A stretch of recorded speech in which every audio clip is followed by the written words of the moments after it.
오늘 보실 말씀은 이사야 66장 2절입니다. 아이고 잘 왔어요들. 자, 66장 2절 어제 이어서 오늘 2절을 한번 더 다루고 갑니다. 나 여호와가 시작. 나 여호와가 말하노라. 내 손이 이 모든 것을 지었으므로 그들이 생겼느니라. 무릇 마음이 가난하고 심령에 통회하며 내 말을 듣고 떠는 자 그 사람은 내가 돌보려니와. 자, 하나님께서 돌보시는 사람, 하나님께서 아주 유심히 관찰하시고 지켜보시는 사람의 두 번째 종류는 심령에 통회하는 자입니다. 심령에 통회하는 자. 자, 그래서 통회라고 하는 단어는 기본적으로 얻어맞는 것이나 혹은 크게 다치는 것을 가리키는 단어예요. 이 단어의 용례를 제가 좀 살펴보니까 요나단의 아들이 어릴 적에 사고를 당해가지고 다리를 저는 장애인이 되는데 그렇게 사고를 당해서 장애인 된 것을 가리키는 단어로 여기 같은 단어가 쓰입니다. 통회하는, 이게 같은 단어예요. 그러니까 심령이 그 마음과 영혼이 너무 크게 충격을 받아서 마치 장애인이라도 된 듯한 상태로 회개하는, 다리가 부러진 것 같은 상태로 그렇게 고통스러운 마음을 안고 회개하는 것, 그게 통회하는 겁니다. 사람의 회개라고 하는 것은 얕은 수준도 있고 깊은 수준도 있죠. 어떤 회개는 그냥 그다지 무겁지 않게 지나갑니다. 아유 잘못했구나, 용서를 구합니다, 이렇게 가는데 어떤 회개는 자기 자신한테 너무 큰 충격으로 오는 거예요. 내가 미쳤었구나. 내가 제정신이 아니었구나. 넋이 나가버린 것처럼 부러진 다리를 붙잡고 주저앉아서 울게 되는 데라고 할까? 그런 거죠. 사람이 살다 보면 그런 것도 경험할 때가 있는 것 같습니다. 잘못을 깨닫게 돼서 뉘우치는데 밥을 못 먹겠는 거예요. 잠을 못 자겠는 거예요. 계속 한숨 쉬어지고 눈물만 나고 내 잘못 생각하니까 내가 한 짓을 생각하니까 그렇게 되는 거예요. 근데 우리 하나님께서 그런 사람을 굉장히 눈여겨보신다. 사도 바울을 생각해 볼까요?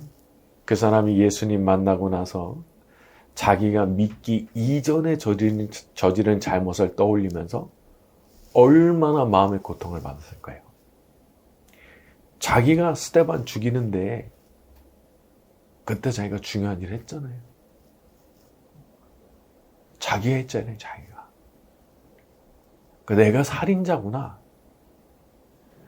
그 생각을 안 할 수가 없었던 거예요. 얼마나 고통을 받았을지. 얼마나 울면서 회개하고 또 회개했을지. 내가 그 선한 사람을 잡아서 죽였구나. 근데 하나님께서 이런 사도 바울에게 기회를 주십니다. 그리고 지난날의 잘못을 마음에 새기고 누구보다도 충성스러운 삶을 살 수밖에 없도록 그렇게 하신 거예요. 그러니까 참 이게 묘한 거예요.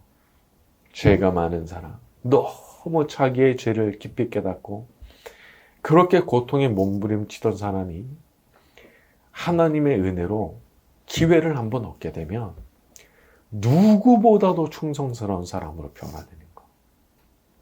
참 신비한 일이 아닐 수 없다 생각을 합니다. 그리고 사도 바울도 결국에는 스데반과 같이 자기도 순교로 인생을 마치죠. 회개하는 사람, 그렇게 회개하는 사람에게 우리 하나님은 다시 한번 기회를 주시는 분이십니다. 혹시라도 나한테도 기회가 필요하다 하시는 분이 계신다면 오늘 기도하시는 가운데 기회를 주시는 우리 성삼위의 하나님을 만나게 되는 축복이 있게 되기를 바랍니다. 자, 세 번째는요. 이제 하나님께서 눈여겨보시고 돌보시는 자 세 번째는 내 말을 듣고 떠는 자입니다. 여기서 떤다라는 단어를 제가 좀 좀 찾아봤는데 사사기에 보면은 기드온이 미디안을 치러 갈 때 32,000명이 모입니다. 근데 하나님께서 백성들한테 너희 중에 두려워 떠는 자 다 집으로 가라. 그렇게 말하라고 하셔가지고 말을 하니까 22,000명이 떠나요. 근데 바로 그 말, 너희 중에 두려워 떠는 자, 요게 똑같은 단어입니다. 그러니까 이게 굉장히 너무 두려운 거예요. 이게 참 생각을 해보면 하나님이 누구신지를 모른다면은 그런 종류의 두려움을 가질 수 있을까 싶은 겁니다. 대체 하나님이 어떤 분이신지, 얼마나 높으신 분이신지를 모르면 그런 종류의 두려움은 생길 수가 없는 거예요. 근데 이 사람은 아는 거예요. 하나님이 누구신지를 너무 잘 아는 거예요. 그러니까 떨게 되는 겁니다. 그 말씀 앞에서. 우리 신앙생활에는 항상 균형이 필요합니다. 그래서 내게 너무 다정하시고 나를 참 사랑해 주시는 하나님에 대해서 알고 있어야 되지만 한편으로는 그분이 또 얼마나 높고 두려우신 분이신지를 알고 있어야죠. 이사야서 6장 같은 데를 보면 천사들이 하나님 앞에 날면서도 두 날개로는 이렇게 얼굴을 가립니다. 그래서 두 날개로는 날고 두 날개로는 얼굴을 가리고 두 날개로는 발을 가리죠. 그러니까 하나님이 어떤 분이신가를 이게 상징적으로 보여주는 거예요. 그리고 요한계시록에 가게 되면은 하늘과 땅의 모든 존재들이 그 앞에 엎드려서 경배하고 찬송을 올리는 분이 바로 우리 하나님이시죠. 만약 그 하나님을 내가 알게 됐다면, 내가 정말 그분을 알게 됐다면 어떻게 내 마음속에 건방진 마음이 생기다든지 그럴 수가 있겠어요. 진짜 두려운 마음이 생기는 거거든요.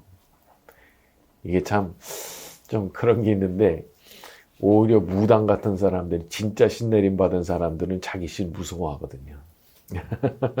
근데 우리는 또 좀 별로 또 안 그런 것도 또 있는 거예요. 근데 우리 하나님께서 너무 좋으신 분이시기 때문에 그런 것도 있지만 사실은 이런 부분을 살짝 간과한 것도 있을 수 있거든요.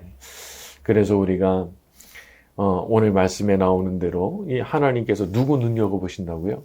내 말을 듣고 떠오는 자. 그 사람 유난히 하나님께서 주목하시는 사람이고 돌보시겠다 약속을 하셨기 때문에 이제 우리도 그런 사람이 돼야 되는 거죠. 자, 이 자리에 있는 저와 여러분 모두가 올바른 경외심으로 인해서 우리 하나님께서 돌봐주시는 사람들이 되기를 바랍니다. 자, 이제 우리 9절로 쭉 넘어갑니다. 9절. 여호와께서 시작. 여호와께서 이르시되 내가 아이를 갖도록 하였은즉 해산하게 하지 아니하겠느냐. 내 하나님이 이르시되 나는 해산하게 하는 이인즉 어찌 대를 내가 아이를 갖도록 하였은즉 해산하게 하지 아니하겠느냐. 하나님께서 아이를 갖게 하셨다면 아니 해산이 이루어지는 건 너무 당연한 거 아니냐는 거예요. 내가 갖게 했으니까 내가 해산까지 다 하게 해준다. 이제 그런 말씀인 거죠. 여러분, 하나님께서 어떤 일을 시작하실 때 미완성인 채로 완결을 못 하시는 일은 아예 없는 겁니다. 전능하신 분께서 시작하셨습니까? 어떤 방법을 통해서든지 그게 될 수밖에 없는 거예요. 그게 확률이 어떤 종류의 확률이든지 그건 상관이 없어요. 그분께서 뜻을 세우시면 그거는 무조건 이루어지게 되어 있는 겁니다. 전능자의 뜻이기 때문에. 이스라엘이 출애굽할 때를 생각해 보면 때가 차니까 하나님께서 준비를 하시는데 모세라는 아기가 태어나게 하시고 태어난 이후로 무려 80년을 준비를 시키십니다. 80년. 그리고 그렇게 해서 출애굽을 하게 하셨는데 그 뒤로부터 다음 이제 여호수아한테로 그게 넘어가기까지 또 40년이 걸려요. 그러니까 이 출애굽 프로젝트가 120년짜리 프로젝트인 거예요. 120년짜리 프로젝트. 참 이게 사람으로서는 계획하기가 이제 불가능에 가까운 이제 그런 거라고 볼 수가 있죠. 자, 우리도 사실 기간이 얼마나 걸릴지는 우리가 모릅니다. 하지만 한 가지 우리가 아는 것이 있는데 하나님께서 시작하셨으면 분명히 그 끝을 이루실 거라는 거예요. 사람은 못하지만 하나님은 하실 수 있으니까. 혹시 지금 하나님께서 주신 약속을 마음에 붙들고 계신 분이 있다면 기억하셔야 됩니다. 신실하신 하나님, 아이를 갖게 하신 하나님께서 해산까지 다 되게 하실 거예요. 하나님 능력으로 그 일을 이루실 거예요. 그러니까 이것에 대해서 우리가 확신해가지고 어떤 모습을 보여드려야 되느냐? 믿음 있는 모습 보여드리는 거예요. 믿음 있는 모습. 여러분, 인간적인 눈으로 자꾸 관찰하면요, 답이 안 나와요. 여러분, 인간적인 눈으로 계속 관찰하면요, 안 될 것밖에 안 보여요. 그래서 가나안 땅, 이스라엘 백성이 가나안 땅 들어가게 하실 때도 딱 2명만 믿음의 말을 했고 나머지는 다 부정적인 말을 한 거예요. 여호수아와 갈렙 빼고 다 부정적인 말을 한 거예요. 야, 보니까 성벽이 하늘에 닿았더만. 그 사람들 거인이더만. 어떻게 이게 어떻게 해. 당연하죠. 요걸로만 봤거든요. 육신의 눈으로만 이렇게 보니까 그런 것만 보이는 거예요. 근데 여호수아와 갈렙은 다른 눈이 하나 또 있었죠. 믿음의 눈이죠. 믿음의 눈. 물론 그렇지. 저 꼭대기에 닿았고 거인들이고. 근데 이 사람들 너무 확신이 있는 거예요. 뭐라고까지 말해요? 그 사람들은 우리 밥이다. 그렇게까지 말을 하거든요. 얼마나 확신이 있었는지. 우리가 이런 모습 보여드리는 것을 우리 하나님 원하시는 거예요. 그때 그런 부정적인 말을 했던 사람들 하나님 진노하셨거든요. 그래? 다 못 들어가. 너네들이 말한 대로 다 못 들어가. 근데 2명만 들어가. 나 믿은 사람 2명만 들어가. 그렇기 때문에 우리가 믿음을 놓고 기도해야 됩니다. 만약이라도 내 마음속에 믿음이 부족하다 생각이 드신다면 오늘 밤 기도하세요. 저도 믿음 달라고. 확실한 믿음. 여호수아와 갈렙이 긴가민가 한 게 아니거든요. 모두가 똑같은 걸 봤지만 이 사람들은 막 너무 확신이 있었거든요. 근데 그 믿음 달라. 오늘 우리가 믿음 달라 간구할 때 우리 하나님께서 오늘 밤 우리 모두에게 믿음의 축복 내려주시기를 바랍니다. 자, 우리 10절부터 13절까지 갑니다. 예루살렘을 시작. 예루살렘을 사랑하는 자들이여 다 그 성읍과 함께 기뻐하라. 다 그 성읍과 함께 즐거워하라. 그 성을 위하여 슬퍼하는 자들이여 다 그 성의 기쁨으로 말미암아 그 성과 함께 기뻐하라. 너희가 젖을 빠는 것 같이 젖을 넉넉히 빤 것 같이 그 영광의 풍성함으로 말미암아 즐거워하리라. 여호와께서 이와 같이 말씀하시되 보라 내가 그에게 평강을 강같이 그에게 문나라의 영광을 넘치는 시내같이 주리니 너희가 그 성읍에 젖을 빨 것이며 옆에 앉으며 그 무릎에서 놀 것이라. 어머니가 자식을 위로함같이 내가 너희를 위로할 것인즉 너희가 예루살렘에서 위로를 받으리니. 우리 하나님은 위로와 만족을 주시는 분이시라는 겁니다. 근데 어떤 비유를 드시느냐? 엄마 품에 있는 아기가 그렇게 만족하고 즐거워하는 것 같이 그렇게 될 거라 말씀하시는 거예요. 11절에 위로하는 품에서 만족하겠고 젖을 넉넉히 빤 것 같이 그 영광의 풍성함으로 인해서 즐거워할 것이다. 아기가 막 울 때 누구 품에 안겼을 때 가장 위로받아요? 엄마 품에 이렇게 쏙 안겼을 때 제일 위로받잖아요. 근데 우리가 그렇게 위로받을 것이라고 말씀하시는 거죠. 그리고 품에 안아주기만 합니까? 배고프지 않게 넉넉하게 젖을 물려주고 하니까 아이가 얼마나 만족하냐 말이에요. 우리 하나님 주시는 축복이 그와 같다는 거죠. 우리 하나님께서 우리를 위로하시고 우리를 만족하게 하시면 마치 아기가 그 엄마 품 안에서 이렇게 위로받고 만족을 얻는 것 같이 그런 것이 되게 하시겠다 말씀하시는 거죠. 저는 이 부분을 보면서 참 우리 모두에게 하나님께서 이런 참 위로와 만족의 복을 주시면 좋겠다. 우리 모두가 이렇게 엄마 품에 이렇게 안기는 것까지 다 안겨가지고 그렇게 아기가 젖을 풍족하게 먹고 만족하는 것 같은 그런 복을 주셨으면 좋겠다 그런 생각을 하게 됐습니다. 자, 오늘 밤 우리가 기도하는 가운데도 이렇게 우리를 안아주시고 우리를 만족하게 하시는 하나님의 축복이 임하게 되기를 바랍니다. 자, 오늘의 마지막 부분입니다. 14절과 15절로 갑니다. 너희가 시작. 너희가 이를 보고 마음이 기뻐서 너희 뼈가 연한 풀의 무성함 같으리라. 여호와의 손은 그의 종들에게 나타나겠고 그의 진노는 그의 원수에게 더하리라. 보라, 여호와께서 불에 쌓여 강림하시리니 그의 술에 드는 회오리 바람 같으리로다. 그가 혁혁한 위세로 노여움을 나타내시며 맹렬한 와임으로 책망하실 것이라. 우리 하나님께서는 당신의 자녀들을 위로하실 뿐만 아니라 그 원수들에 대한 심판도 행하시는 분이십니다. 특히 15절에 보게 되면은 불에 둘러싸여 강림하실 것이라 했는데 하나님께서 어떤 권능으로 그리고 어떤 모습으로 내려오실 것인지를 묘사하는 거죠. 불은 여기 나오는 이 불은 이 세상에서 사람들이 경험하는 그런 불이 아닌 겁니다. 거룩한 하늘에서부터 내려오는 영의 세계에서부터 내려오는 이제 그런 불인 거예요. 그러니까 그런 불이 온 세상을 뒤덮으면서 그분이 강림하실 때 그냥 만물이 그 앞에 엎드릴 수밖에 없는 거죠. 자, 그런데 성경에 보면은 이런 심판의 불 외에도 또 다른 종류의 불이 있습니다. 그것은 오순절 성령 강림 때 있었던 그런 불이죠. 이 불은 내려와서 인간의 죄를 태우고 성결하게 만들고 능력을 부어주는 그런 불입니다. 그 불이 하늘에서부터 임하게 되는데 인간의 자의식과 고집이 버틸 수가 없는 불이에요.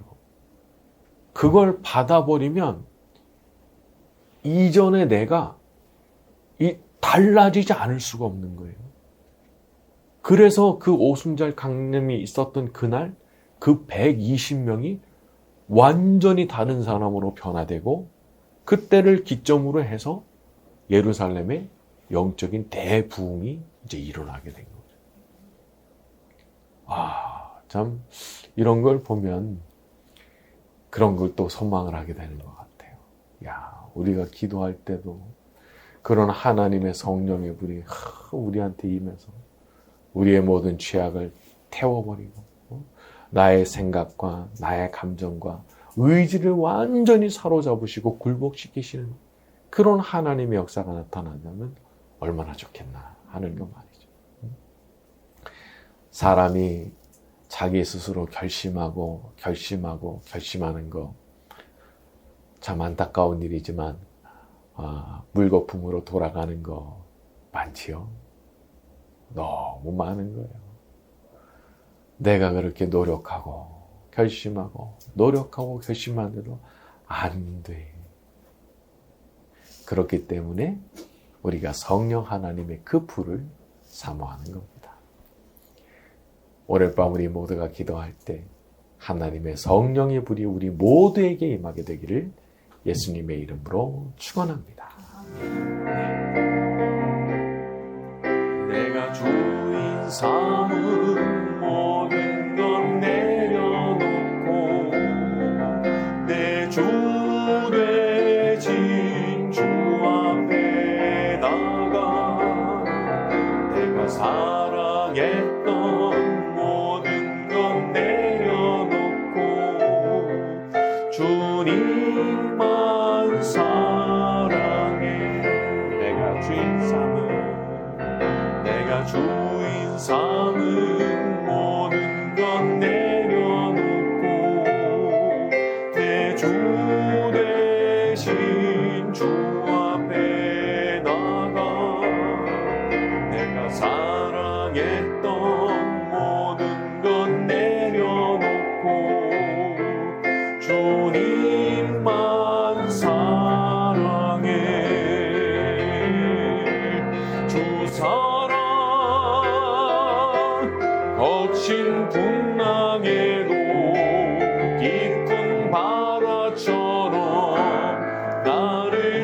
잠잠케게 주 사랑